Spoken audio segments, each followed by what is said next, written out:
달팽이 얘기를 먼저 시작을 할게요. 이 슬라이드 맨 뒤에도 달팽이가 있습니다.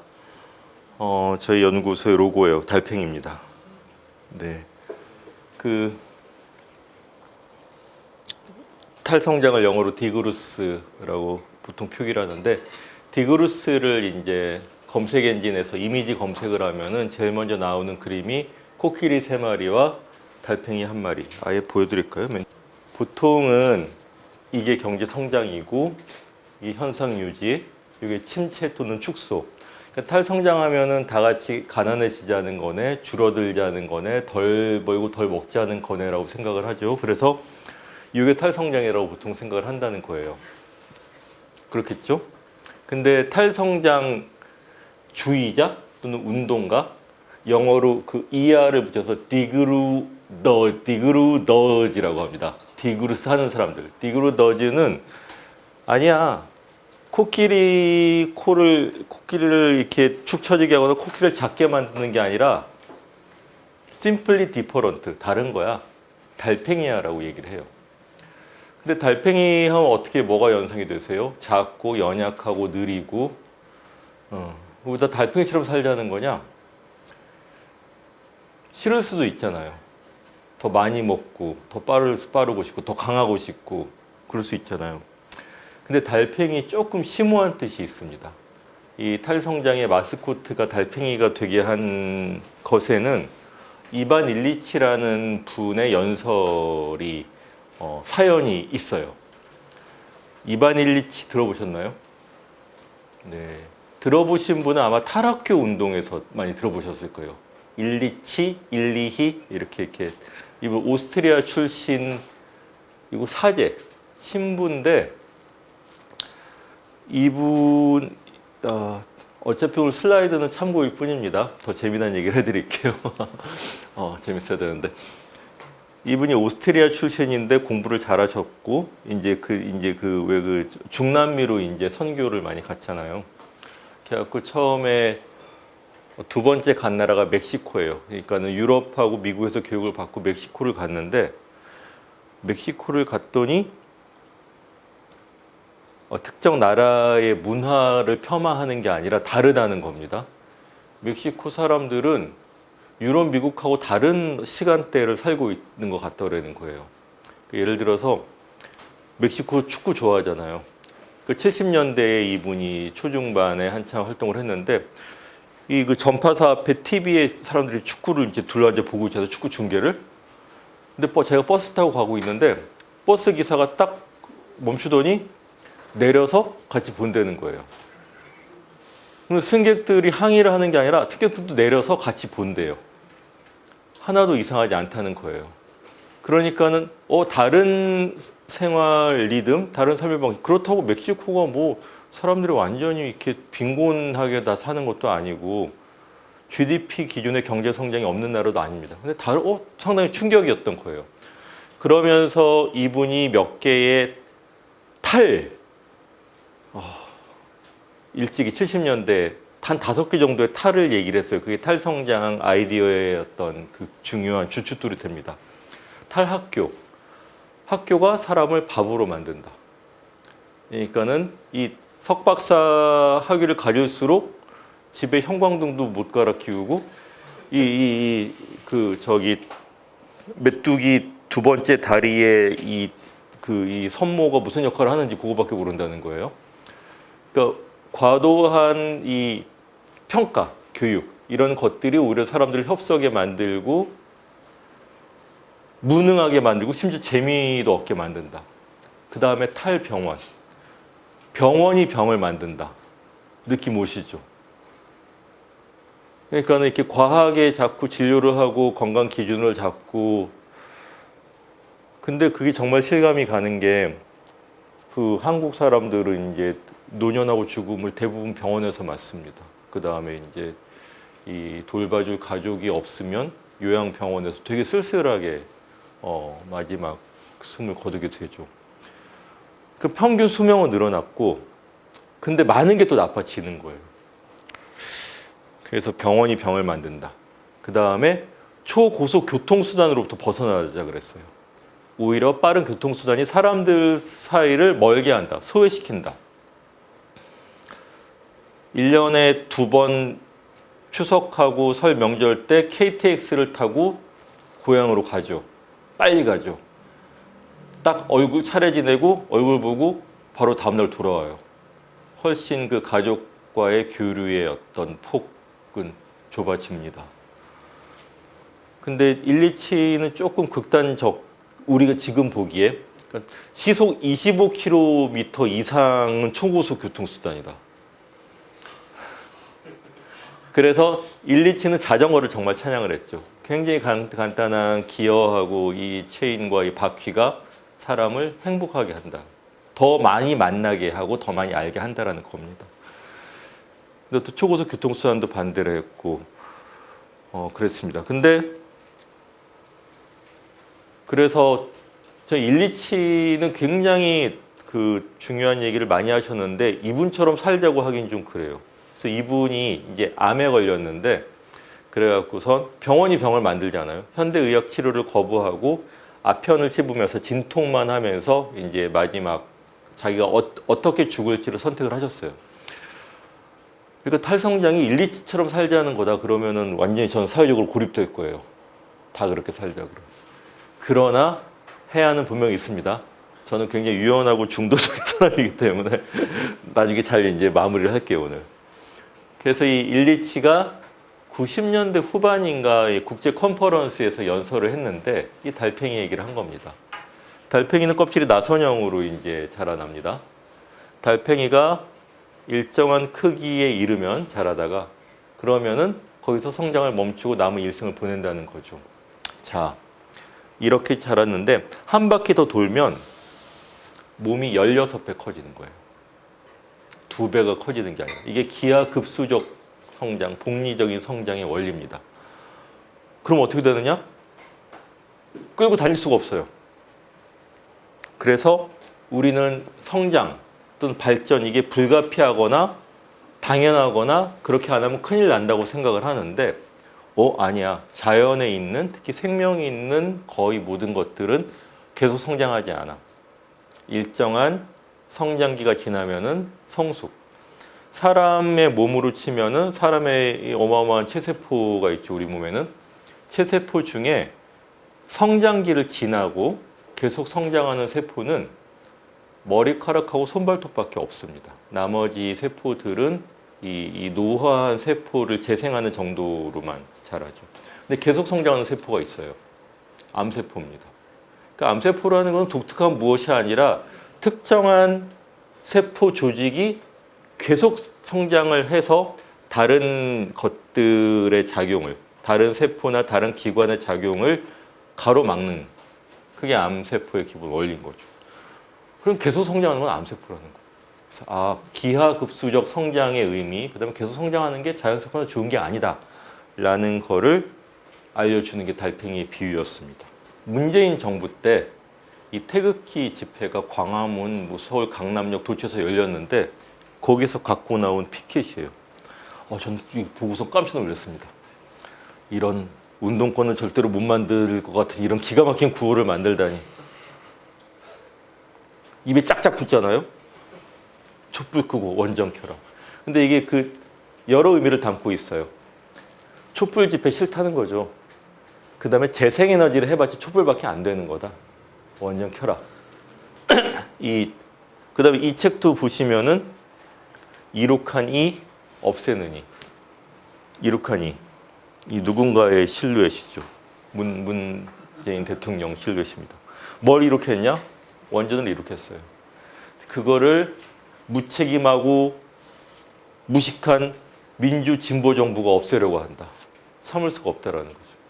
그래서 이 피켓을 들고 나오는 사람들한테는 단지 원전하고 재생에너지 기술적인 문제뿐만 아니라 우리를 가난으로부터 벗어나게 한 한강의 기적을 이룬 박정희 대통령의 업적의 상징인 겁니다. 거의 종교와도 같은 가치가 침해를 받은 거예요. 이 전 최연의 전 의원인데 이 촛불 끄고 원전 켜라 이러고 있습니다. 근데 여기서 그러니까는 이 원전 핵발전 문제도 우리나라의 성장주의의 완전히 중요한 한 단면이고, 그래서 제가 탈핵 운동에도 이만큼 관여를 합니다만, 탈핵을 사람들한테 설득시키는 것도 방사능이 위험해요, 뭐 후쿠시마가 이런 거예요. 그거는 사람들이 그 위험해, 사고 났을 때 잠깐 느껴요. 근데 이 성장주의의 문제를 충분히 설명하고 느끼게 하지 못하고는 어렵다는 생각을 점점 하게 되는 거죠. 그래서 한국은 이 전쟁 위에서 이제 민주주의라는 장미꽃을 쓰레기 위에서 피웠다는 거 아닙니까? 어마어마한 거죠. 이 기념 우표에 보세요. 뭐가 있어요? 철도, 탄광, 경제개발 5개년 계획 이런 게 있습니다. 근데 그러면서 많은 생산과 소비, 많은 노동 이게 일상이 된 거죠. OECD 국가 중에서 실노동시간 멕시코 다음에 한국, 이것도 거의 역전이 좀 되고 있을 겁니다. 이렇게 되는 거죠. 근데 이게 리듬에 익숙해지는 거예요. 월화수목 금금금이라고 수시로 호출되는 노동을 하고 뭔가 계속 이제 늘 스트레스 받는 저걸 하고, 그러다 보면 갑자기 휴일이 다가오면은 공황 상태에 빠지죠. 뭘 하지? 할 줄 아는 게 없거나 놀 수 있는 게 없는 거예요. 아까 그 요양병원 얘기를 잠깐 했는데, 옛날엔 어땠죠? 옛날이라 하면은 70년대 또 80년대까지를 얘기를 합니다. 저도 나이를 먹어서 그쯤 되면 옛날이에요. 옛날에는 노인하고 아이들이 동네에서 같이 있었어요. 그러니까는 애들을 노인들이 돌봐주고, 뭐 피리 만드는 것도 가르쳐주고, 옛날에 호랑이 담배 피던 이야기도 해주고, 그러니까 노인들이 거추장스럽고 무력한 존재가 아니라 되게 신기한 이야기를 알고 있고 할 줄 아는 존경스러운 지혜 있는 존재였습니다. 근데 지금은 다 그게 차단이 된 거죠. 그러니까는 어린이들은 점점 더 이 보육기관하고 학원을 전전해야 되고, 노인들은 저 초고층 아파트나 요양병원으로 가야 돼요. 근데 그러려면은 뭐가 필요하겠죠? 그걸 하는 사람들이 필요합니다. 서비스 노동. 그게 또 임금으로 지불이 돼야 되는 거죠. 그러니까 그 전에 없던 일자리와 노동들이 많이 생겨났어요. 근데 그게 우리를 거기에 종사하는 사람 또는 그 보살핌이죠. 일단 시장에서 유통되는 보살핌의 대상이 되는 사람들한테 행복을 주느냐? 아닌 거죠. 근데 한국은 제가 보기에는 한 2번 정도 성장주의가 점프라고 고착화되는 계기가 있었던 것 같아요. 그러니까 한 번이 박정희의 경제개발 계획의 과정이고, 또 한 번이 IMF. 그러니까 이게 막 이 80년대, 90년대 초반에 3조 호황. 거기서 마침 한국은 민주화와 노동자 대투쟁이 같이 벌어졌습니다. 그래서 전투적으로 싸우고 이만큼 임금하고 수당 같은 거를 따내면은 그게 이제 아파트를 살 돈이 마련이 되고, 그 다음에 내 자식을 또 그렇게 키울 수 있고. 그래 갔었는데 98년 IMF 사태가 딱 오니까는 그게 다 허물어지는 거예요. 큰일 났네. 그러니까 2가지 반응이 있는 거죠. 하나는 해고는 살인이다. 내 일자리는 어떻게든 지켜야 된다. 2번째는 못 믿겠다. 내 가족, 내 안위는 내가 지켜야 돼. 그 숫자는 뭐죠? 아파트. 각종 사보험. 그 다음에 무엇보다 자식들이 좋은 학벌을 갖게 하는 거. 그게 굉장히 강해진 겁니다. 그래서 시민들에게도 성장주의가 뿌리가 박히게 됐죠. 이 대선 후보, 이거 지난 대선입니다. 가장 영향을 미칠 정책 이슈, 부동산, 주거 안정, 일자리, 고용, 경제 성장, 다 같은 걸 수도 있어요. 검찰 언론 개혁 등등등, 코로나 질병 대응, 기후변화 환경 4.3%.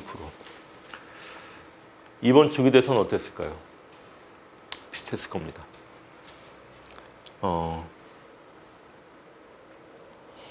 근데 아까 그 달팽이 얘기로 제가 시작을 했는데 이 기하급수로 16배 커지는 몸뚱이 중에 하나가 뭐죠? 온실가스 농도와 온난화입니다. 그렇게 기하급수적으로 하고 있는 거거든요. 그러면은 그거를 줄이고 증가세를 줄이고 안정화를 시켜야 돼요. 달팽이를 살려야 됩니다. 근데 계속 경제 성장률을 유지하면서 온실가스는 줄인다 라고 하는 거죠. GDP는 성장시키면서 기후위기 대응을 하겠다. 잘 안 됩니다. 그러니까 녹색 성장, 한국형 그린 뉴딜 접니다. 심지어 옷도 같은 옷? 그러네요. 의식을 안 하고 왔는데. 그러니까 온실가스 감축 없는 그린 뉴딜. 정부가 이제 바뀌었습니다. 이거는 한 석 달 전에 연설이었어요. 제가 씌워봤는데 그때 이 국회 교섭단체 대표 연설 중에 민주주의보다 성장이라는 말이 2배쯤 나왔습니다. 와, 미리 준비를 한 거죠. 이 기조를. 포용, 혁신, 성장. 그래갖고 이 연설에서 제가 단어로 분석을 했더니 우리가 지속하려면 한국이 성장이 필요하다. 기본소득, 기본 일자리, 기본 사회를 만들려면 성장이 필요하다. 우리가 평등하려면 성장이 필요하다. 우리가 계엄 쿠데타로부터 상태로 회복하려면 성장이 필요하다. 와, 성장 없으면 절대로 안 된다. 이런 겁니다. 그럼 성장이 없으면 우리는 지속할 수도 없고 기본적인 후회나 형평성 평등도 못 누리고 회복도 못 누리나요? 근데 지금 올해 그 IMF나 국제기관에서 한국 성장률 얼마로 보고 있죠? 0.9, 0.8까지 떨어졌죠. 마이너스가 될 수도 있습니다. 또 지금 트럼프가 무슨 짓을 할지 모르는데 그러면은 그 영향으로. 근데 그래서 그렇게 0% 또는 여하튼 근데 보통 성장이라고 하면은 매년 3% 정도를 얘기를 합니다. 그래야지 일자리도 만들어지고 그게 이제 경제학자들의 기본적인 관점이죠. 다시 달팽이 얘기로 돌아가 본다면은 3%라는 거는 이렇게 3%가 아니거든요. 3%, 거기다 3%, 거기다 3%, 거기다 3%, 3%예요. 매년 3% GDP가 성장을 하면 23년이 지나면 경제 규모가 2배가 됩니다. 그럼 40년 지나면 한 4배 정도 되는 거죠. 우리나라가 대략 그랬습니다. 80년대 이래로. 온실가스 배출량도 4배로 늘었어요. 다 그겁니다. 근데 거꾸로 한국뿐만 아니라 OECD 국가 대부분은 거의 제로 성장에 가까워졌어요. 그러니까 성장 동력이라는 게 요소를 투입해갖고 그만큼 산출을 하는. 근데 요소라는 거는 허공에서 떨어지는 게 아니거든요. 팝니다. 꺼내고 쥐어짜고 쥐어짜는 게 한자로 뭐예요? 착취. 그겁니다. 그 한계가 있는 거예요. 그러니까는 제로 성장 가까이 오는 거죠. 근데 그런 성장이 어려워지면은 다 안 된다? 근데 또 하나는 또 의구스러운 건 이거죠. 이 성장을 하는 동력을 얘기를 해요. 새 성장 동력. AI. 그게 이제 잘사니즘의 정체라고 얘기를 합니다.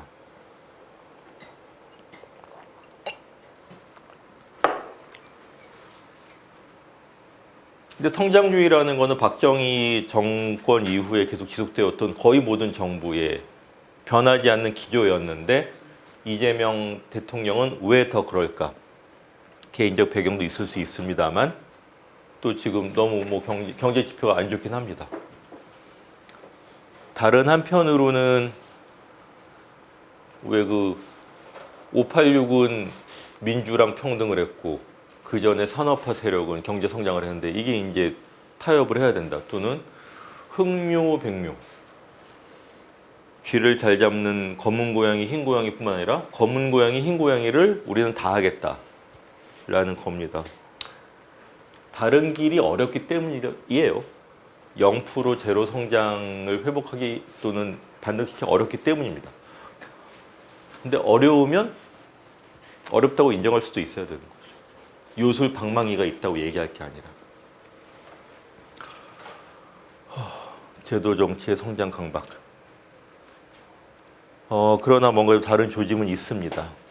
근데 그래도 성장주의를 어떻게 벗어날 수 있지? 탈성장을 어떻게 할 수 있지에 대해서 의구심 또는 두려움 존재합니다.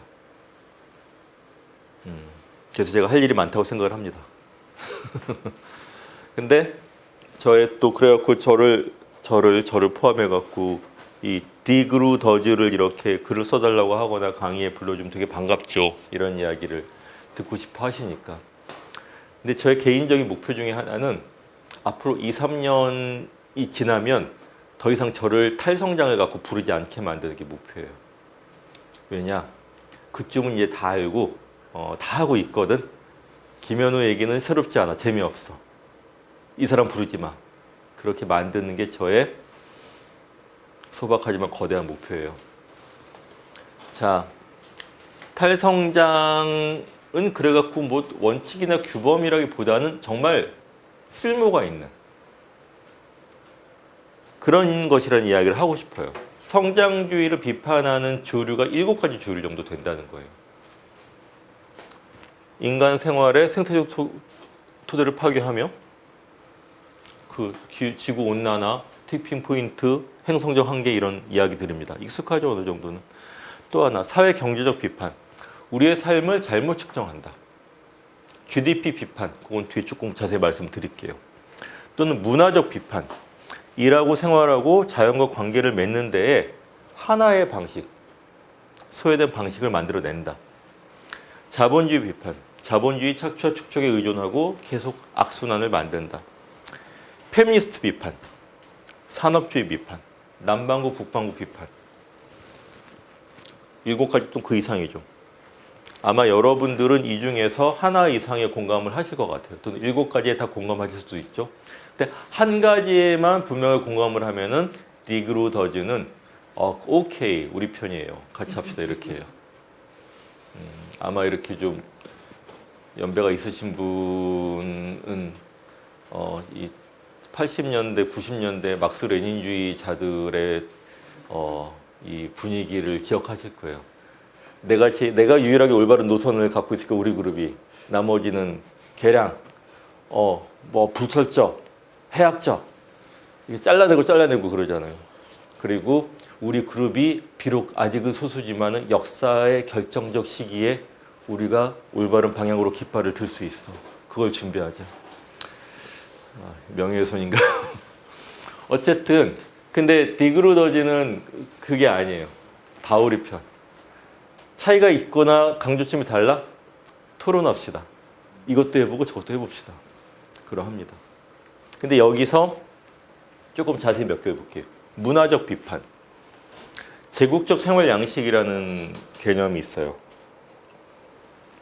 독일 사람들의 학자들이 한 개념인데 어떤 거냐? 겨울에 독일의 학교 급식실에서 나오는 중국산 딸기. 불법 이주자들이 스페인 안달루시아에서 북유럽 시장을 위해 생산하는 토마토. 북반구 소비자를 위해 태국이나 에콰도르에서 맹그로브 숲을 파괴하며 양식하는 새우. 왜 그런 표정 짓는지 전 알겠어요. 어제 우리가 먹은 거죠. 동네 슈퍼 가면 있는 것들이에요. 우리가 원하지 않든 간에 이것만 있습니다.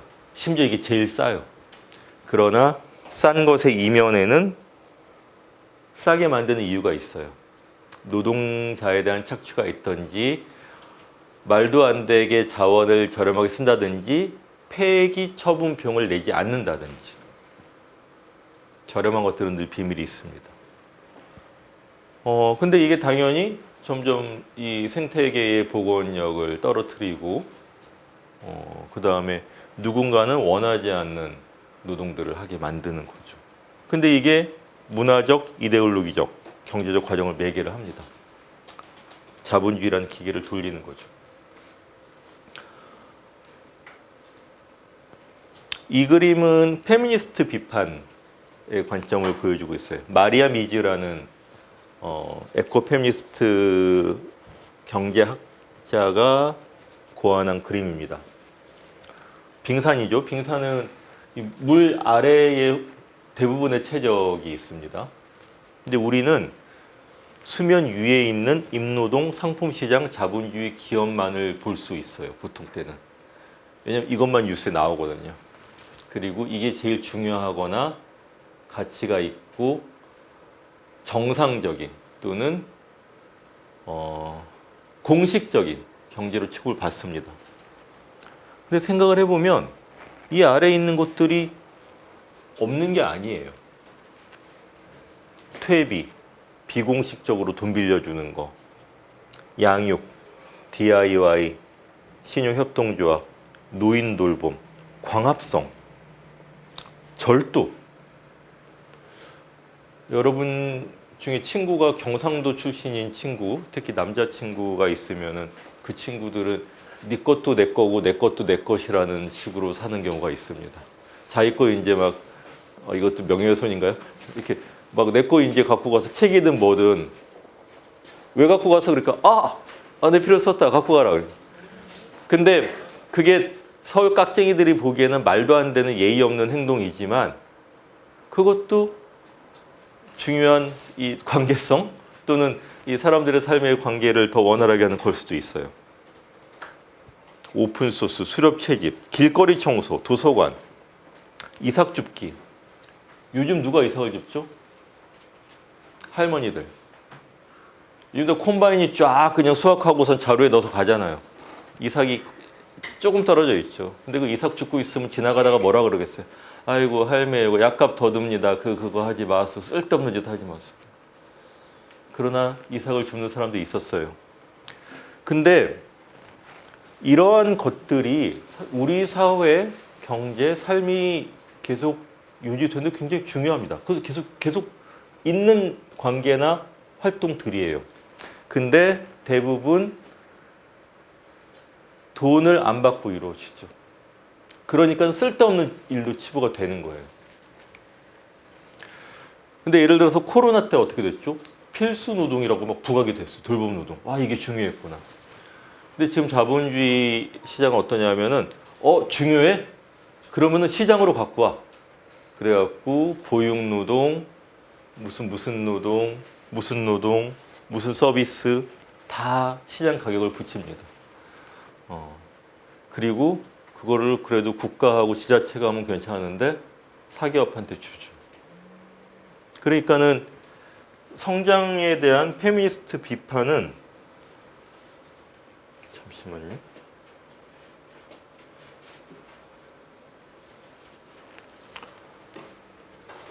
눈에 보이지 않던 훨씬 생각보다 중요했던 또는 이것이 전면화되면 더 좋을 수도 있는 그러한 가치나 관계나 활동 같은 거를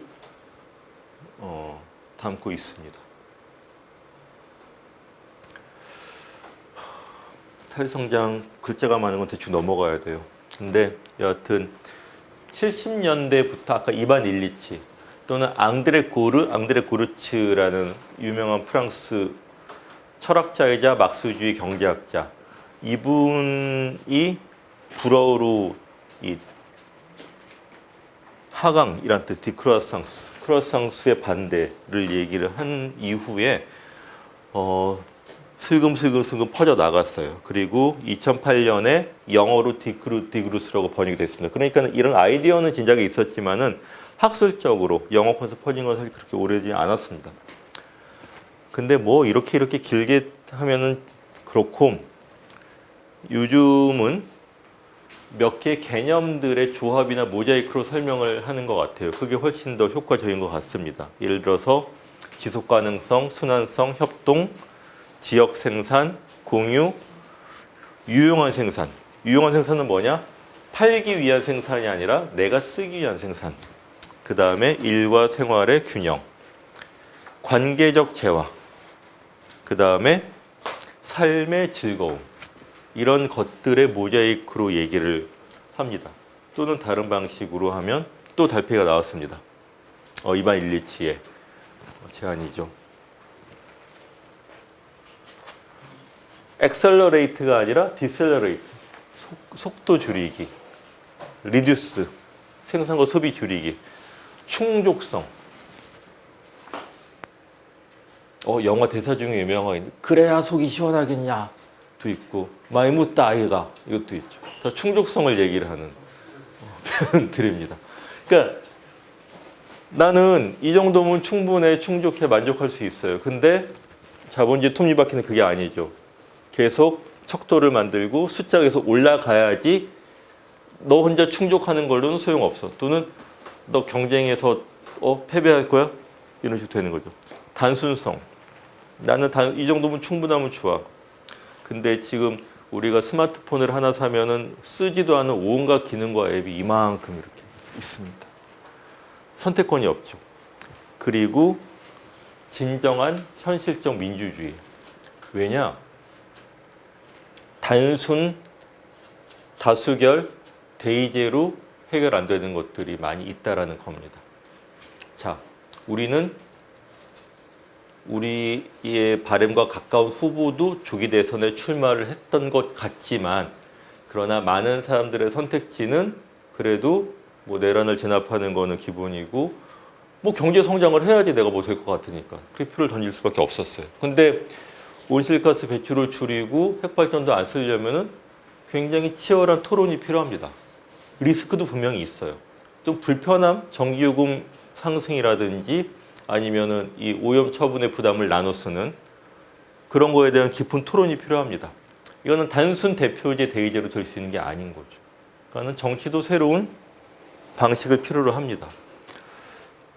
그래서 저는 탈성장 모듈 접근이라고 표현을 하는데 탈성장은 이거다라고 길게 설명을 하기보다는 이렇게 몇 개의 부품 같은 것들이 딱딱딱 맞아서 전체적인 시줄 날줄이 되는 그런 퀼트 이불 같은 걸로 저는 설명을 하고 싶어요. 그래서 이것도 그런 모듈을 드릴 수도 있고 또는 탈성장이 다른 체제 대안의 하나의 모듈일 수도 있습니다. 이건 세르주 라투슈라고 탈성장의 2세대 이론가 좀 되는 사람이에요. 이 사람은 불어로 R로 시작되는 단어 8단어로 또 탈성장을 설명을 합니다. 꼬꼬무, 꼬리에 꼬리를 무는. 근데 일단 재평가 재개념화부터 볼게요. 재평가 재개념은 뭐냐? 우리가 번영한다는 것, 우리가 잘 산다는 것, 우리가 행복하다는 것을 재평가하고 재개념화해야 된다는 거죠. 왜냐? GDP의 지표가 그거를 설명 내지 보장을 해주지 못하기 때문에. 근데 재평가 재개념화가 되려면 재구조화도 필요하고 재분배도 필요해요. 장애인 이동권 투쟁을 지하철에서 할 때마다 이 마음 아픈 댓글들이 많이 달리죠. 뭐 위험한 길에 나오려고 하냐, 안전한 집에 있지. 근데 그건 무슨 얘기냐? 지체 장애인은 이 생산의 톱니바퀴에서 도움이 안 되는 존재라는 그런 전제가 있는 거죠. 근데 영어로 disabled잖아요, 장애인이. 근데 그 장애 운동에서는 differently abled라는 표현을 쓰자고 하죠. 다르게 기능이 있는 사람. 또는 기능을 효율이나 생산성으로 비교를 할 필요가 없는 그런 걸 얘기를 하는 겁니다. 그래갖고 재평가하고 재개념화가 장애에 대해서 된다고 한다면은 그러면은 그것은 차별 내지 비용이 드는 대상이 아니라 differently 존재하는 또 그런 데는 세금을 써도 이상하지 않거나 써야 되는 그런 관계 내지 가치가 될 수 있는 거죠. 그러면은 이 건물 출입턱이나 교통수단도 재구조화를 합니다. 재분배가 되고 그 다음에 재지역화. 뭐냐? 모든 게 중앙에서 핵발전 같이 엄청나게 큰 용량을 발전해서 다 보내는 그게 아니라 곳곳에서 에너지도 생산하고 식량도 생산하고 소비도 하고 서울 인천이 100% 자립할 필요는 없고 하기도 어렵지만 식량하고 에너지를 10%, 20%, 30% 자급률을 높이면 전국 전체에 대한 부담은 훨씬 줄어들죠. 다양한 선택지가 생깁니다. 그리고 축소, 재사용, 재생. 이건 양보할 수 없다는 거죠. 축소, 재사용, 재생 이거 싫은 사람들은 디그루더지는 두 가지 반응을 할 거예요. 1. 토론을 합시다. 축소, 재사용, 재생을 해서 우리가 되게 불편하거나 힘들까요? 더 재미도 있지 않을까요? 그다음 그래도 거부한 사람들. 이거 안 하면 우리 온난화 못 막는데 핵발전해야 되는데 자 그러면 싸워야 되는 거죠. 그거를 정치 권력을 등에 업고 지금의 체제를 유지하려는 정치인 또는 로비스트 세력이라고 하면은 욕을 하고 제도를 바꾸고 강제를 하자는 제안을 할 겁니다. 탈성장은 달팽이지만 만만하고 고분고분한 존재는 아니라는 겁니다. 싸울 때 싸운다. 이 두 책이 되게 좋은 점은 그래서 탈성장이 달팽이랑 또 비슷하게 탈성장의 밈이라고 할까요? 많이 호출되는 게 간디죠. 마하트마 간디가 이제 물레를 돌리는 뭐 녹색평론사 책에도 이 물레 돌리는 간디 얘기가 많이 나옵니다. 근데 저는 간디 얘기 안 하려고 그래요. 일리치는 얘기를 해도 간디 그러면 그래 그렇게 살려는 거네. 그래 너네들 그렇게 살아 좋은 거 해 그럴 거란 말이에요. 근데 이 책들은 탈성장이 되게 고매한 가치 간디나 일리치처럼 특출한 사람들이 하는 게 아니라 충분히 실현할 수 있거나 지금 정말 필요한 또는 누군가는 하고 있었던 제도나 운동이나 이런 것들이라는 것을 알려줍니다. 다시 땅으로 생산의 수단, 기술, 관계를 조금이라도 가져야 된다는 거예요. 아까 마리아 미지의 빙산 모델을 제가 보여드렸죠. 마리아 미즈가 이 공저로 한 책 중에 자급의 삶은 가능한가로 번역이 되어 있는데 그 부제가 힐러리에게 암소를입니다. 그게 무슨 뜻이냐면 힐러리 클린턴이에요. 힐러리 클린턴이 국무장관을 할 때 방글라데시인가 거기에 국제 행사에 온 거예요. 그래갖고 이제 공식 일정 과정에 이제 방글라데시의 현지 주민을 만난 거죠. 방글라데시의 여성들이 수군수군 하는 거예요. 와, 저 되게 유명한 세계적인 여성, 남편이 클린턴 대통령. 와, 대통령, 이 사람이 대통령 나올 수도 있대. 근데 그러면 힐러리는 자녀들이 많나? 하나인가 둘이 있다던데? 너무 적은 거 아니야? 그럼 힐러리는 땅이 있나? 자기가 가진 땅은 없을걸? 농사 짓겠어? 힐러리 너무 불쌍해. 힐러리한테 우리가 암소를 선물하자. 그게 힐러리에게 암소를 하는 부제의 의미예요. 그러니까는 이 지금의 시장 경제와 제도가 받쳐주지 않으면은 자기 스스로는 아무런 어떤 생산의 어떤 수단이라든지 관계를 갖지 못하는 그게 안타깝다라는 거죠. 다시 땅으로라는 뜻입니다. 기본소득, 최대소득, 공동체 통합, 협동조합, 도시 텃밭. 부엠비비르는 설명을 좀 해드리면은 그냥 좋은 삶이에요. 비비르 부엠비비르. 이게 중남미 원주민들의 말인데 중남미는 안데스 산맥이 페루부터 칠레까지 쫙 펼쳐 있는 어마어마한 안데스 산맥 만년설이 덮여 있죠. 그러니까 여기에는 이 안데스 산맥이 파차마마 어머니 지구, 신성한 어머니 지구입니다. 그리고 그 파차마마의 보살핌 속에서 우리가 충족적인 삶을 사는 그걸 부엠비비르라고 해요. 간단치는 않아요. 예를 들어서 탈성장으로 많이 거론되었던 라다크로부터 배운다. 호지, 헬레나 루르베르 호지 엄청 많이 팔렸거든요. 녹색평론사에서도 3판인가를 찍고 그 다음에 중앙일보로 판권이 넘어갔습니다. 그래서 많이 팔렸는데 호지 여사도 얘기가 라다크도 예전 같지 않다라는 거예요. 자본주의 물을 먹어서 사람들이 자족 충족된 삶 안 하고 그런다는 거죠. 어쨌든 전 간단한 얘기 절대로 안 합니다. 제이슨 히켈은 축하해 주세요. 8쇄를 찍었습니다. 지지난주에 제가 번역한 책 중에 같이 번역한 책 중에 제일 많이 팔렸는데 히켈은 인류학자이면서 경제학자이면서 역사학자예요. 그 다음에 아프리카 출신인데 백인이고 영국, 스페인 등에서 활동을 하기 때문에 되게 이게 경계인의 시선을 갖고 있죠. 근데 이분의 책 제목이 이제 레스 이즈 뭐 작은 것이 레스 이즈 뷰티풀 슈마워의 책에서 따온 거죠. 근데 이 책은 앞에 절반 정도는 자본주의의 역사를 이야기를 합니다. 자본주의는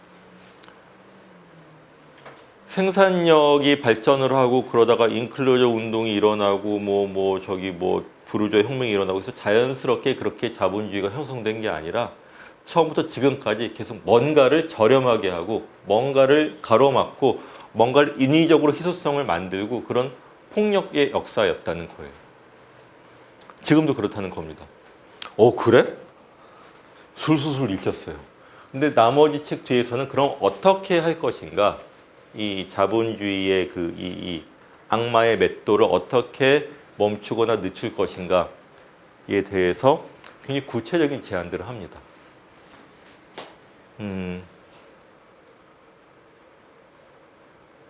그 중에 GDP 얘기부터 해보겠습니다. GDP는 그로스 도메스틱 프로덕트의 약자죠. 국내 총생산. 근데 이 책은 그로스 도메스틱 프로덕트를 프로블럼으로 말장난을 한 거예요. 국내 총 문제, 그거 자체가 문제다. 근데 이것도 제가 번역했거든요. 근데 국역 제목은 GDP의 정치학으로 나왔어요. 밍밍하게. 이 말장난을 한국말로 옮길 수가 없더라고요. 근데 어쨌든 이 책 즈음에 GDP의 문제점을 지적하는 책이 몇 개가 더 나왔습니다. 근데 이런 구절이 나와요. 로버트 케네디, 존 F 케네디의 이 친척이죠. 1968년에 민주당 당내 경선을 하다가 연설을 하다가 이런 얘기를 합니다. GDP는 삶을 가치 있게 만들어주는 것을 뺀 나머지를 측정한다. 예를 들어 어떠냐? 공기오염, 담배 광고, 고속도로 사망자를 치우는 구급차, 이런 거는 다 GDP를 늘리는 거예요. 근데 네이팜탄, 핵무기, 시해진압 장갑차도 다 GDP를 늘리는 겁니다. 근데 아이들의 건강, 교육의 질, 놀이의 즐거움 포함되지 않죠. 오히려 오염 물질이 공장에서 나와서 아이들이 호흡기 질환으로 많이 죽고 그게 병원에서 돈을 들여서 치료를 하거나 저기를 하면은 GDP를 늘리는 겁니다. 한국으로 치면은 4대강 사업을 자꾸 해갖고선 강을 팠다 메꿨다 할수록 GDP는 올라가요. 지구온난화도 GDP를 늘릴 수가 있습니다. 어떤 측면에서는. 다른 한편 시의 아름다움, 결혼의 건강함, 공직자들의 청렴, 미국을 자랑스럽게 여기는 모든 것들, 이런 것들을 재지 않는다는 거죠. 근데 당연한 겁니다. 왜냐하면 GDP가 만들어진 것은 2차 대전, 대공황과 2차 대전 때에 그 미국의 경제 총 성과를 어떻게 측정할 수 있을까라고 사이먼 쿠즈네치라는 경제학자한테 지표 개발을 요청을 했어요. 미국 정부가. 간단한 지표를 만들었습니다.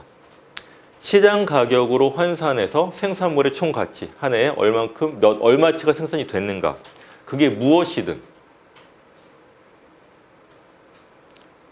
적을수록 풍요롭다 같은 좋은 책이든 아니면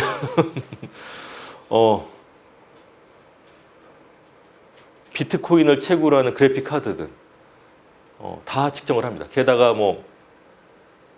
사람을 더 소외시키는 그런 것들, 불량 제품 다 측정을 해요.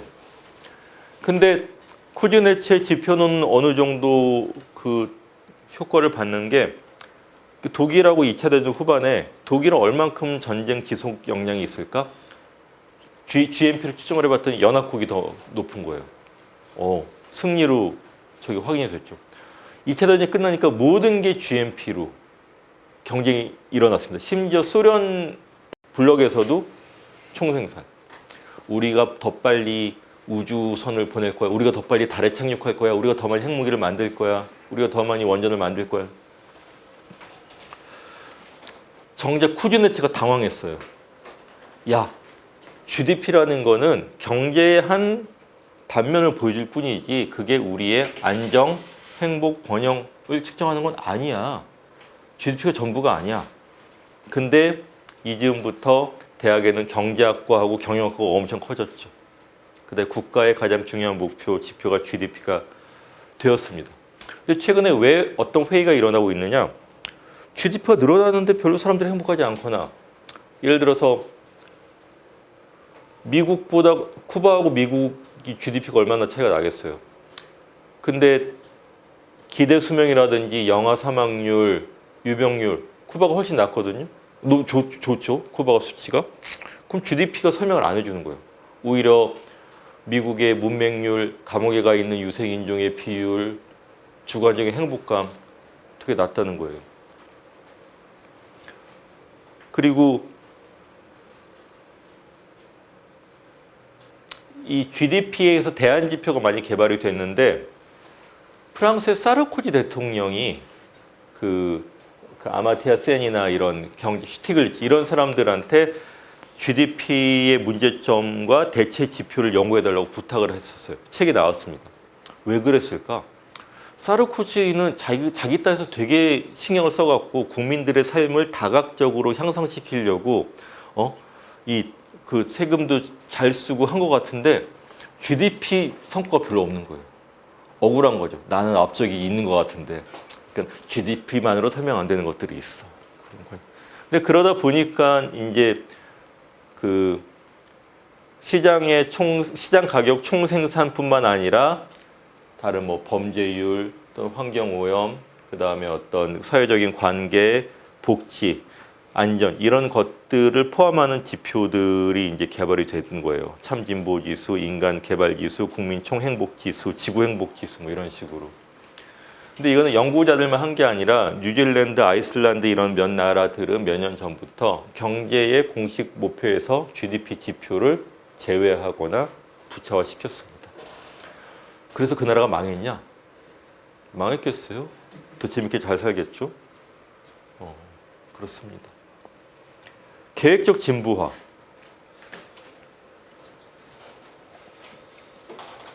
의도적 노후화 뭐 여러 가지로 번역을 하는데, 이게 처음에 알려지게 된 거는 에디슨이 백열 전구를 발명한 이후에 여러 회사가 백열 전구를 생산을 했는데 전구 회사들끼리 담합을 한 거예요. 필라멘트 수명을 요만큼 줄여서 몇 시간 키면 끊어지게 하자. 왜냐? 너무 튼튼해갖고 너무 오래 팔아먹을 수가 없으니까. 근데 음모론 같기도 하지만은 자연스러운 관행이기도 해요. 그러니까 이 수명을 점점 일부러 제한을 하는 거는. 뭐 예전에는 뭐 무슨 프린터에는 이 딱 몇 장 이상 출력하면은 더 이상 안 되는 회로를 심어놨다는 얘기도 있었는데, 아니 그런 물리적인 장치를 하는 수도 있지만, 여러분들 스마트폰을 얼마 쓰세요? 자기가 제일 많이 썼다고 생각하시는 분 말씀해 보세요. 얼마 썼다? 8년. 누가요? 8년? 와, 상장 받아야겠네. 근데 GDP의 악당입니다. GDP 향상에 반역을 한 거죠. 근데 이 기계 장치, 물리적인 장치로만 치면은 한 4년, 5년 정도는 제가 보기엔 쓸 수 있을 것 같아요. 근데 한국 사람들의 스마트폰 평균 이용 기간은 20.4개월이라고 합니다. 뭔가 2년 정도 지나면은 배터리가 광탈을 하거나 자꾸 느려지거나 또는 앱이 안 깔리거나 그런 일들이 벌어지고, 또 하나 전화가 오죠. 여기 핸드폰 개통했던 어느 대리점인데 이번에 공짜폰이 나왔기 때문에 무상 교체해 드립니다. 교체할까? 근데 물론 과시적으로 새로운 황금폰 몇 개씩 이제 바꿔야 되는 사람들도 있지만, 광고도 문화적으로 의도적 진부화를 시키는 거죠. 근데 기술적으로 불가피한 게 아니거든요. 근데 그러면 자, 그 다음에 또 하나의 가정을 해볼게요. 보통 그 공산품의 주 구매 집단인 중산층이 새 제품을 안 사기 시작한다. 저 태블릿이든 뭐 카메라든 자동차든 신제품이 아니라 최신 제품이 아니라 나온 지 6개월, 1년 되는 걸 사기 시작하고 그 다음에 평균 5년 쓰던 거를 10년 쓰기 시작한다. 어떻게 될까요? 주가가 폭락하고 막 난리가 나고 관계기관 장관회의를 하고 이러면 안 된다. 근데 소비자의 입장에서는 나온 지 6개월, 1년 된 거 쓰는 게 나한테 큰 차이가 있습니까? 오히려 더 안정화된 제품을 쓸 수 있어요. 소프트웨어든 기계든 간에. 갑자기 전기차 타고 가다가 불나는 일도 적을 수 있습니다. 근데 우리 최신을 써야 돼요. 누군가는 써야 돼요. 안 그러면 큰일 나는 거예요. 근데 생각을 해보세요. 우리가 제품의 수명을 20%, 40%, 60% 늘린다는 거는 거기에 들어가는 원재료와 에너지가 20%, 40%, 60% 줄어드는 겁니다. 발생하는 온실가스도 당연히 줄어들죠. 이렇게 온실가스 감축을 쉽게 하는 방법이 있는데 우리는 왜 못하냐? 경제 성장에 톱니바퀴를 놓치면 안 되기 때문에.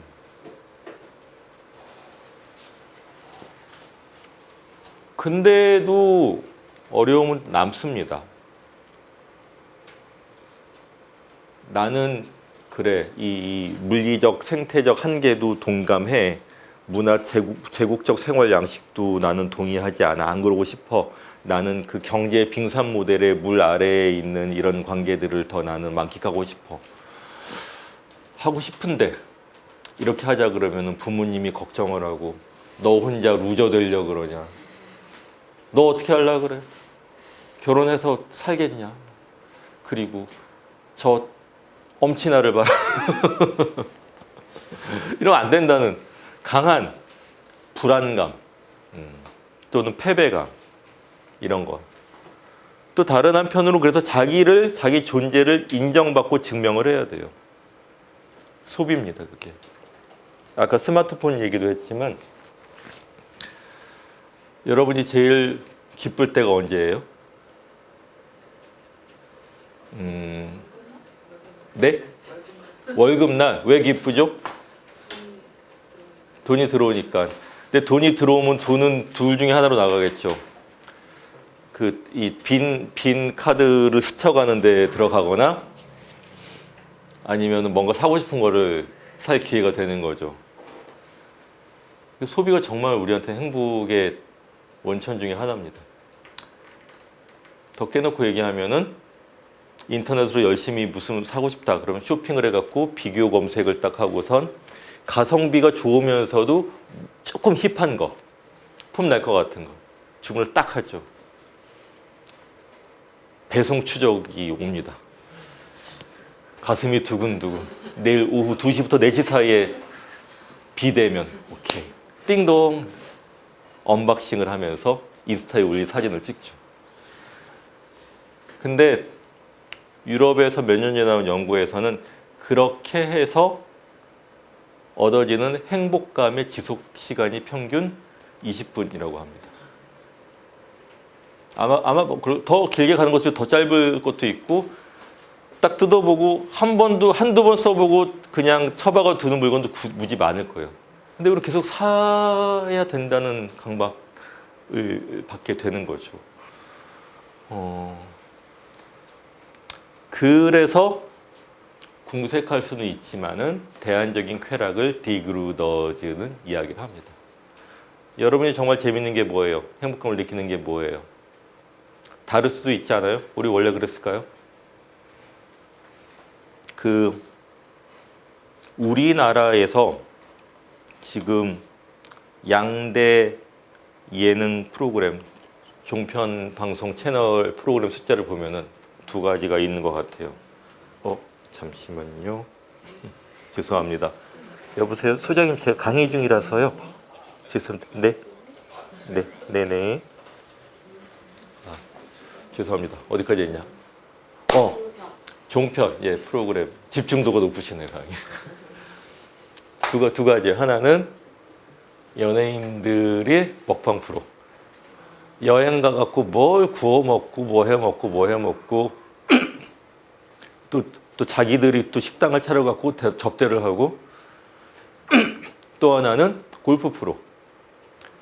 지금 특히 이 남성, 여성도 뭐 요즘 많은데 이 스크린 골프는 와 서울에 가보면은 거의 IMF 직후에 조개구이집만큼 많은 것 같아요. 한국은 좀 쏠림이 심하긴 한데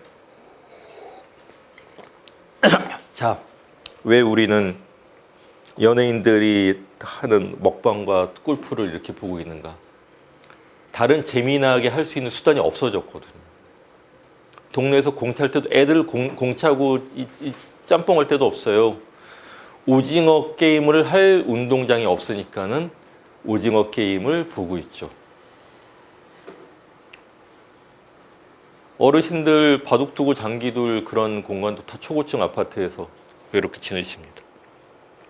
그러니까는 애들이 점점 애들도 이제 태권도뿐만 아니라 뭐 줄넘기 학원, 뭐 온갖 학원을 이렇게 다니고 중학교, 고등학교, 대학 직장을 가지면은 또 이제 그 골프 학원 가고 뭐 그 온갖 과시적이고 자기가 인정을 받아야 되고 그런 끝없는 불안한 즐거움. 다른 쾌락은 없을까? 다른 노동은 없을까라는 겁니다. 영국의 한 연구기관이 몇 년 전에 주 5일을 주 4일제로 전환을 하면은 국가 배출량이 21% 줄어든다는 거예요.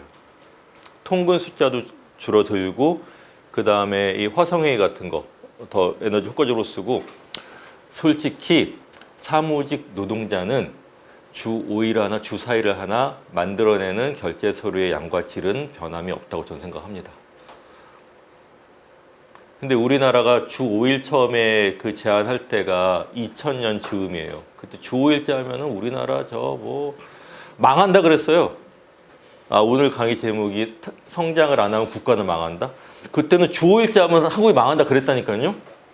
근데 지금 어떻게 됐냐?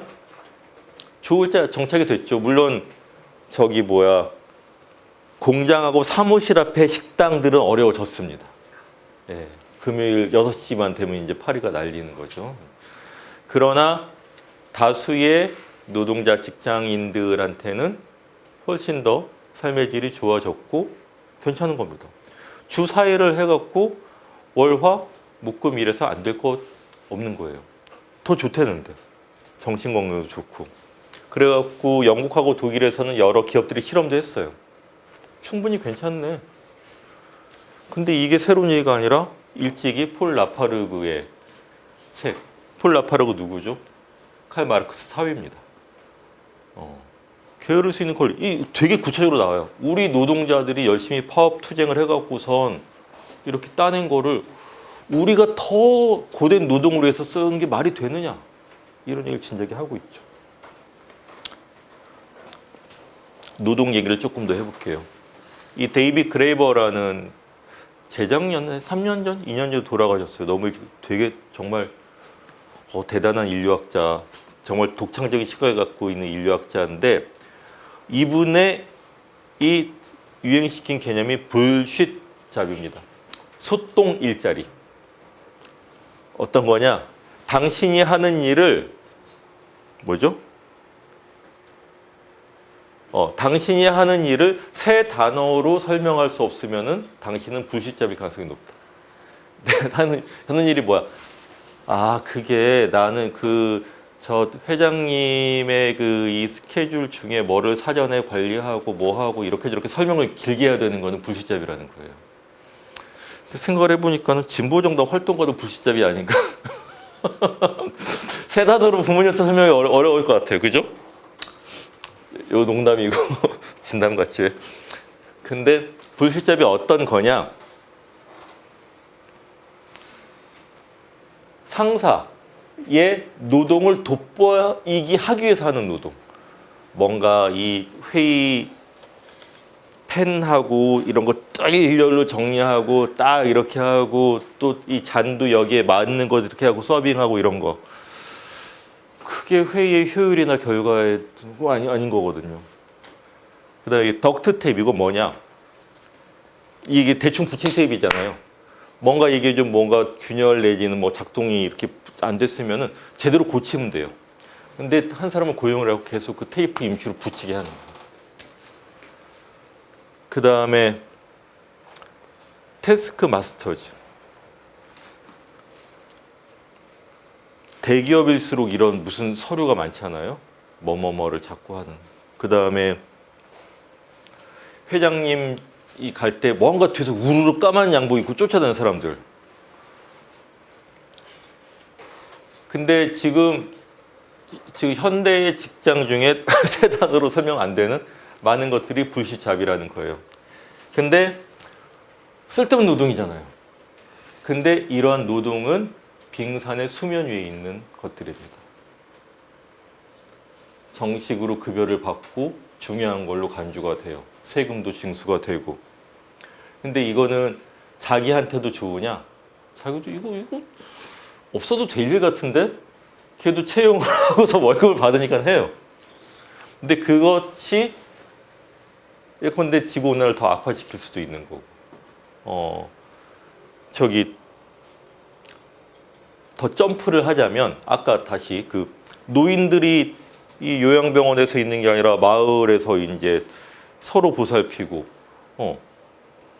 애들도 이렇게 하고 그러면은 애들 보육 서비스에 들어갈 지출도 줄어들죠. 저도 줄어들죠. 더 행복하고. 요양병원의 간호사들도 행복하지 않거든. 그러니까 불시잡을 강요를 하는 거예요.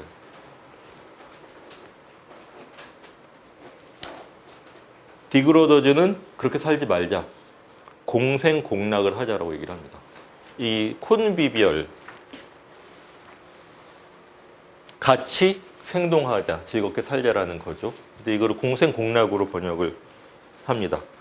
공생공락을 위한 도구들. 이분이 이반 일리치. 1973년.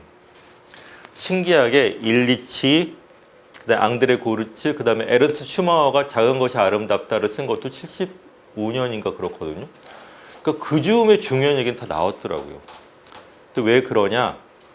2차 대전 이후에 물질적 삶이 서구에서 확 올라가고 집집마다 텔레비전, 세탁기, 냉장고, 승용차를 갖게 되고 근데 그렇게 사는 게 다인가? 반항하는 사람들도 생기고 비트족, 무브족, 헤비메탈, 펑크 근데 68년에는 어마어마한 이 서유럽과 미국의 학생운동도 있었죠. 그 다음에 이 서구의 지적인 분위기는 완전히 너무너무 충만해서 포화 상태. 사르트르, 시몬느 드 보바르, 둘이는 부부였었구나. 하여튼 이 잘난 철학, 프랑크푸르트 학파, 그러니까는 이 물질 문명 소비주의의 이 저거는 이미 포화야. 이걸 어떻게 해석을 하지? 철학적으로? 그게 이제 70년대 쏟아져 나왔던 것 같아요. 그래서 좋은 얘기는 다 나왔는데 오히려 80년대, 90년대 신자유주의, 그다음 소비에트권이 몰락하면서 오히려 이것들이 이제 후퇴를 하거나 잠자게 되었죠. 잊혀지게 된 거죠. 이제 집중력이 떨어질 때가 됐죠. 재미없는 얘기를 하나 더 해야 되는데 지미 카터 얘기입니다. 젊은 분은 지미 카터 누구? 작년에 돌아가셨나? 얼마 안 됐죠. 6개월 안 됐어요. 100세를 채우고 돌아가셨어요. 근데 이분이 그러니까 미국 최장수하신 대통령이죠. 근데 이분이 70년대 중반에 이제 당선이 됐어요. 백악관으로. 닉슨이 이제 워터게이트로 이제 물러나고 민주당 후보로 당선이 됐죠. 근데 카터는 조지아주 출신입니다. 그러니까 땅콩 농장을 배경으로 하는. 근데 굉장히 진지한 분이었어요, 이분이. 이 환경 위기에도 진지했고 그때 스리멜 아일랜드 핵발전소 사고도 났었고. 그래서 이분이 백악관에 입성을 해갖고선 첫 대중연설을 그해 무지 추운 날 2월 달에 했는데 두툼한 스웨터를 입고 미국인 여러분, 무한의 에너지 시대는 이제 끝났습니다.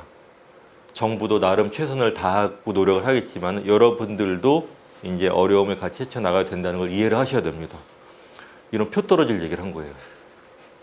재선에 실패했어요. 그래서. 근데 이분이 또 백악관에서 한 게 두 가지가 있습니다. 백악관 옥상에 솔라 패널, 태양열입니다. 온수, 솔라 패널을 설치를 했어요. 근데 그때는 비쌌죠. 기술도 충분치 않았는데 그 연구소에서 만든 솔라 패널을 설치한 거예요. 그다음에 백악관 마당에다가 도시 텃밭을 만들었습니다. 그게 달 착륙이 1969년에 성공하고 막 그때 했지만 그 다음에 1차, 2차 석유 파동이 오고 막 그랬을 때 쿠바 미사일 위기가 있었고 그러니까는 이 정신없는 발전이 능사가 아니다. 그 다음에 지금은 좀 귀찮고 힘들어도 텃밭과 솔라 패널로 가야 된다. 이런 얘기를 하려고. 그래서 그때의 기술이나 탈성장의 메시지 다 있었다라는 겁니다. 근데 인기가 없었잖아요. 재선에 실패하고 레이건 대통령, 공화당의 그래서 레이건과 영국의 대처, 신자유주의 원투펀치 시대가 열렸어요. 그리고 레이건 대통령은 그 솔라 패널 띄워버렸습니다. 저런 쓸데없는 거를 저렇게. 그러니까 백악관 공사하는 김에 쓱 띄워버렸어요. 그게 여러 스미소니언 연구소로도 가고 여러 군데로 가고 그랬는데 그때 카터가 가리킨 길로 미국이 또 세계가 갔으면은 온실가스 농도, 생태계 파괴, 아마존 또는 더 많은 다양한 저렴한 재생에너지 다 가능했겠죠. 그래서 저는 지미 카터도 스스로를 탈성장론자라고 부르진 않았지만 저는 그런 조각들, 모듈이 있지 않나라는 생각이 듭니다. 자, 작은 것이 아름답다. 이 책의 부제가 뭐냐? Economics as if people matters. 사람이 중요한 것으로 전제하는 경제학. 그 전까지는 사람이 중요한 게 아닌 경제학이었다는 거죠. GDP의 경제학은. 앙드레 고르의 한국어 제목은 프롤레타리아여 안녕. 오늘 듣는 분들의 구성을 제가 잘 모르겠지만은 전통적 좌파들은 이 책을 무지 싫어했습니다. 노동계급이 안녕이라니 무슨 소리야? 역사 발전의 기관차, 혁명의 심장인데. 근데 앙드레 고르치를 만만하게 보면 안 되는 게 어지간한 막스주의자보다 막스 책 훨씬 많이 읽고 깊이 읽었던 사람입니다. 근데 고르치는 그러니까 이 노동 계급이 산업 노동 계급이 더 이상 혁명적이기 어렵다. 공장하고 노동이 계속 분산되고 파편화되고 집단적인 정체성을 기대하기 어렵다. 근데 그런 네거티브한 얘기만 한 게 아니라 또 하나 중요한 얘기를 한 게 콘비비얼리티 관련 얘기를 한 게 뭐냐. 자, 아무리 민주적이고 인간적인 작업장이라고 하더라도 공장하고 사무실에서 일하는 시간은 적을수록 좋다. 하루 4시간만 일하고 동네마다 아뜰리에를 만들어서 빨리 퇴근해서 그림 그리고 댄스 배우고 채소 키우고 이렇게 살자. 막스 레닌주의자가 보기엔 되게 기분 나쁘죠. 근데 급진적 노동시간 단축과 경제의 자율적인 어떤 구성 얘기를 이때 이렇게 한 겁니다. 제가 주섬주섬 했던 얘기를 정리를 하자면은 달팽이 얘기를 먼저 했습니다. 그 다음에 성장을 위한 성장주의 또는 성장체제, GDP라는 척도, 그다음 모든 걸 균일화하고 이 속도, 경쟁, 이것이 지속 가능하지 않다는 얘기를 했었고, 그 다음에 그것에 대한 접근이 문화적인 접근, 편의점 접근, 정치적 접근이 있었다. 그리고 어떻게 해결할 거냐? 노동시간을 단축하고 계획적 진부화를 줄이거나 없애고 광고를 억제하고 대안적인 쾌락, 대안적 소비 이런 얘기를 했습니다. 근데 이런 얘기를 하더라도 여전히 막막하고 두려워요. 해도 되나? 할 수 있을까? 나 혼자 루저 되는 거 아니야? 따당하는 거 아니야? 또 어떻게 할 수 있어? 그래서 디그루더들이 준비한 게 나우토피아입니다. 그 칼막스의 유명한 얘기 중에 그 아침에는 고기 잡고 저녁에는 비평을 하고 높은 단계 공산주의 사회 이렇게 묘사를 했습니다. 근데 막스는 미래 사회를 구체적으로 청사진을 그리는 것을 반대를 했어요. 그런 걸 너무 열심히 하는 거는 공상적 사회주의자다라고 막 진짜 자근자근 씹었어요. 생시몬 프리의 오해는 공상적이라고. 지금의 자본과 노동의 권력 관계, 국가 권력 이런 게 중요하고 자본주의를 정확히 비판하고 분석하고 비판해야 되는 거지. 무슨 그런 뭐 저기 노동자 공동체를 저 미국 사막 한가운데 짓고 로버트 오웬 같은 사람 안 된다 이런 거죠. 근데 앙드레 고르치에기는 그걸 하자는 거예요. 아침에 고기 잡고 저녁에 비평하자는 거를 스스로 시작을 하자는 겁니다. 그러니까는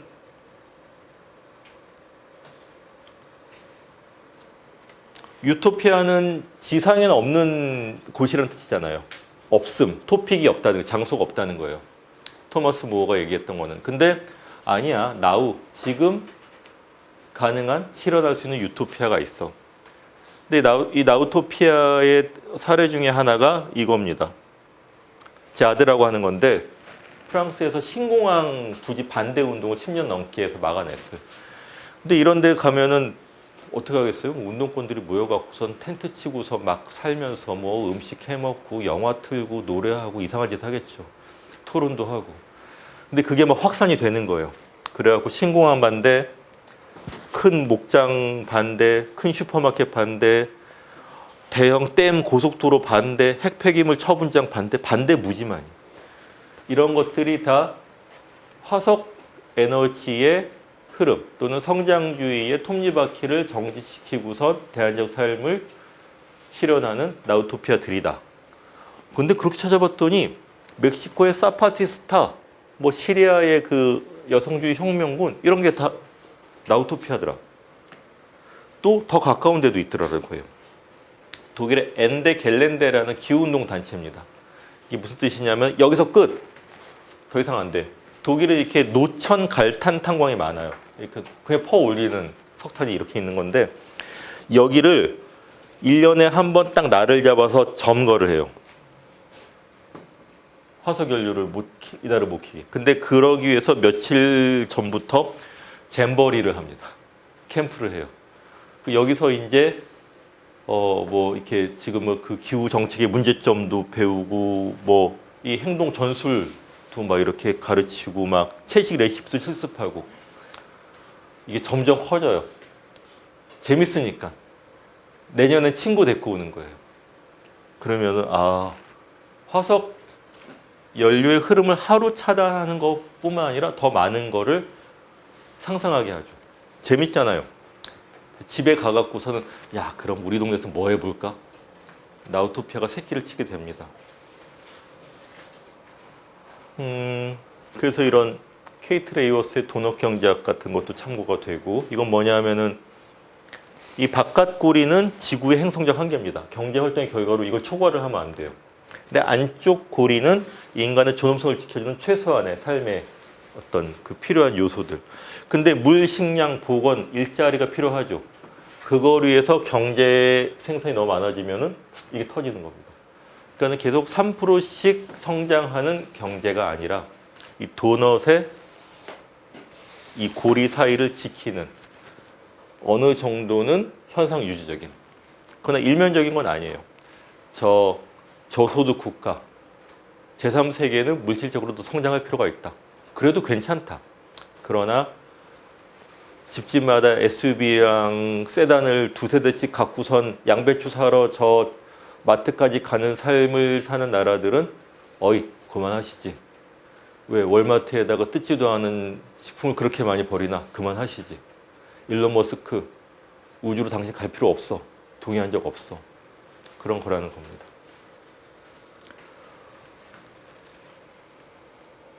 이 얘기로 다시 가볼게요. 그래서 탈성장도 그렇고 체제 변화도 그렇고 저는 구체적인 스토리로 상상이 되고 사람들한테 전달이 되고 공감을 얻어야 된다는 생각이 들어요. 우리 이러다가 다 망해 죽어. 어쩌라고 합니다. 뭘 어떻게 할 수 있는 건데. 그런 시나리오가 필요한 거죠. 그래서 아까 유토피아 얘기가 나왔는데 이게 제가 대학 들어가서 제일 먼저 읽은 책이에요. 선배들이 보라 그랬거든요. 공상적 사회주의자들 유토피아주의를 차근차근 씹어댄. 근데 좀 심하지 않나? 막생겔스가 너무 심하지 않나 생각이 약간 들었었어요. 지금 보니까 더 심해요. 근데 아까 그 폴 라파르그 막스 사위 얘기도 했지만 윌리엄 모리스라는 재미있는 분이 있습니다. 윌리엄 모리스는 영국 좌파들한테는 막스가 제일 유명한 인물이 아니에요. 윌리엄 모리스가 훨씬 친숙한 영국 사회주의자입니다. 프랑스 사람들한테는 사르트르나 그 전에 생시몽이라든지 이런 전통이 더 중요합니다. 막스는 객이에요, 객으로. 근데 윌리엄 모리스는 어떤 사람이냐면 이 보시면은 되게 예쁘잖아요. 공예 사회주의자입니다. 예술 사회주의자. 이 사람이 왜 사회주의에 더 침실하게 됐느냐? 자본주의가 아름다움을 뺏어가는 게 너무너무 화가 나는 거예요. 이 사람은 건축물도 관심이 있는데 자본주의가 획일적인 못생겨 먹은 아파트 같은 걸 짓는 거예요. 화가 나는 거죠. 그다음에 훨씬 예쁜 벽지라든지 책을 만들 수 있는데 이 대량 생산의 톱니바퀴가 그런 걸 가치 없는 걸 만들어 버리는 거죠. 나는 안 돼. 사회주의 해야겠어. 근데 그러고선 윌리엄 모리스가 소설을 하나 썼어요. 그게 뉴스 프롬 노웨어. 근데 여기 번역은 에코토피아 뉴스로 한국에서 나왔습니다. 근데 이게 어떤 스토리냐? 주인공이 동료 사회주의자랑 막 그냥 정치 토론하다가 그날 뭐가 안 풀려갖고선 기분이 안 좋아요. 찝찝해서 집으로 왔어요. 런던에서 이제 자기 집에서 잠이 들었는데 다음날 일어났는데 내 방이네. 근데 뭔가 좀 분위기가 있어서 나가 보니까는 풍경이 다른 거예요. 분명히 런던인데 템즈강이 너무 맑아. 사람들의 표정하고 옷차림 같은 게 너무 세련됐어. 너무 여유가 넘쳐. 뭐지? 한 100여 년 뒤에 사회주의 런던으로 자기가 가서 태어난 거예요. 깨어난 거예요. 자기도 뭐가 이상한데 근데 너무 신기하니까 근데 봤더니 사람들이 정말 재미와 건강을 위해서 건초를 베고 오늘은 이노동하고 다른 거 신청을 미리 하고 조정을 해요. 정해진 평생 직업이나 자본가, 고용주도 없어요. 남녀의 권력 관계도 다른 거예요. 와, 사회주의란 이런 거구나. 왜 이 책을 썼냐? 사회주의란 어떤 미래이다라는 거를 대중들한테 알려줘야 된다라는 거죠. 막스는 쓸데없는 짓이라고 했는데 윌리엄 모리스는 막스의 큰딸 예니 막스랑 이 노동자 조직 활동도 같이 하고 그랬는데 막스를 존경하지만은 이런 시도를 했습니다. 저는 이런 이야기가 많이 필요한 것 같아요. 지구의 절반 사회주의. 근데 지구의 절반을 넘어서라고 책이 나왔는데 이 책 너무 재밌는 책이에요. 근데 이 책은 지구의 절반은 무슨 뜻이냐 하면 9시 넘었는데? 행성적 한계를 추가했는데? 조금 더 해도 되죠. 9시 15분에 마치는 걸로 한번 해보겠습니다. 자, 온난화를 막으려면 1.5도 티핑 포인트 450 ppm 이런 숫자들이 보통 나옵니다. 근데 에드워드 윌슨이라고 개미 전문가로 한국에도 많이 알려진 분이 있어요. 이분이 시작한 프로젝트가 하프 어스 프로젝트예요. 무슨 얘기냐 하면은 온실가스만 봐서 될 게 아니라 지구의 절반을 야생 상태로 보존하거나 재야생화를 해야지 생물종의 80%가 보존이 되고 그게 지구의 회복력을 계속 지탱시킨다. 그래갖고 하프어스의 구체적인 이 제안을 하는 프로젝트를 했는데 이 미국의 젊은 사회주의자 두 작가가 이 책을 쓰면서 한 얘기는 에드워드 윌슨의 하프어스는 맞는 얘기야. 그게 필요해. 근데 윌슨이 빠뜨린 얘기가 있다. 그거 누가 어떻게 할 건데? 기업가들한테 호소해서 해도 되겠어? 그 다음에 전 세계적인 계획 경제가 있어야 되는 거 아니야? 그래서 제안을 하는 거예요. 그래갖고 이러한 제안들, 탄소 배출량 흡수, 생물 다양성 보호로 해서 지구 절반을 재야생화, 재생에너지 급속한 전환, 세계 최고 부자들의 급격한 소비 감소, 세계적인 비건이죠. 와, 그러면 고기 먹으면 감옥 갈까요? 토론이 필요합니다.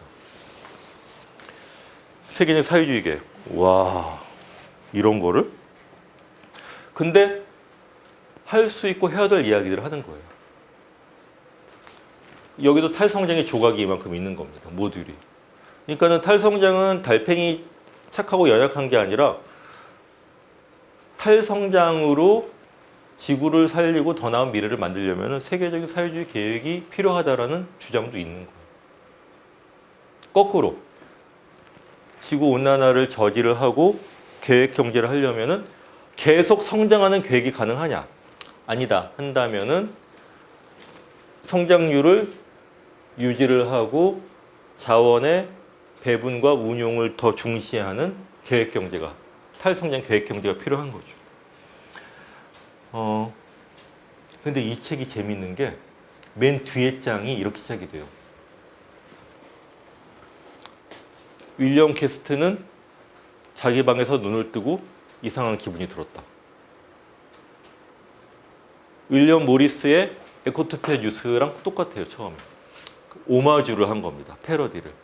근데 윌리엄 모리스는 100여 년 뒤에 런던으로 그냥 막연하게 얘기를 했는데, 이 마지막 장은 윌리엄 캐스트는 2047년인가 49년인가 전 세계적인 사회주의 지구의 절반 계획 경제로 간신히 온난화를 막은 그때 게스트가 눈을 뜬 거예요. 그래서 30년 동안 무슨 일이 있었느냐? 강력한 부유세, 재생에너지 정책, 이런 사회가 제도가 완전히 바뀌고, 그러면은 이 번영과 성장에 대한 사람들의 가치 또한 바뀐 탈성장 사회주의로의 공상과학을 몇십 페이지에 걸쳐서 딱 얘기를 합니다.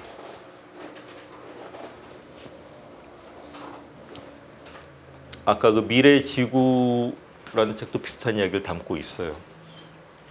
그래서 저는 이 그림은 어디서 나온 그림이냐? 이 책에 나온 그림이에요. 지구 행성적 한계를 연구한 사람들이, 그럼 우리는 어떻게 가야 되느냐? 자, 대가속, 온난화를 일으킨 기후 붕괴의 관성도 있지만 이 티핑 포인트를 넘어서서 멸종제로, 빈곤제로, 온실가스 배출 제로, 뭐 지구의 절반 사회주의겠죠. 그렇게 티핑 포인트를 넘겨야 돼. 그러려면은 정치운동, 사회운동, 그린딜, 가격, 새로운 기술의 힘이 필요하다. 끌어올려야 된다는 거예요. 와, 이제는 막 그냥 기후 과학자, 자연학자 또는 아미타부 고시 같은 소설가, 이런 사람들도 탈성장 얘기를 하고 있어요. 김종철 선생님이 녹색평론에서 10년, 20년 동안 얘기할 때는 거의 청중을 얻지 못했는데 때가 왔다. 그런 생각이 듭니다. 그래서 많은 상상과 이야기가 필요하고, 마지막 얘기는 이렇게까지 나오면은 이제 그러면은 탈성장은 외국에서 온 얘기네, 아니다라는 얘기를 제가 발굴을 좀 해보고 싶었어요. 그래서 한살림선언, 이 사실 공산당 선언을 의식해서 빗대서 만든 선언이거든요. 근데 여기에 탈성장의 알맹이들만 이게 다 있습니다. 이 지금 현 문명에 대한 진단, 한국 자본주의의 현재 뭐 사람들의 상태, 이렇게 해갖고 쌀집부터 시작을 해갖고서 탈성장 공동체 운동을 시작을 한 거죠. 장일수 선생님 같은.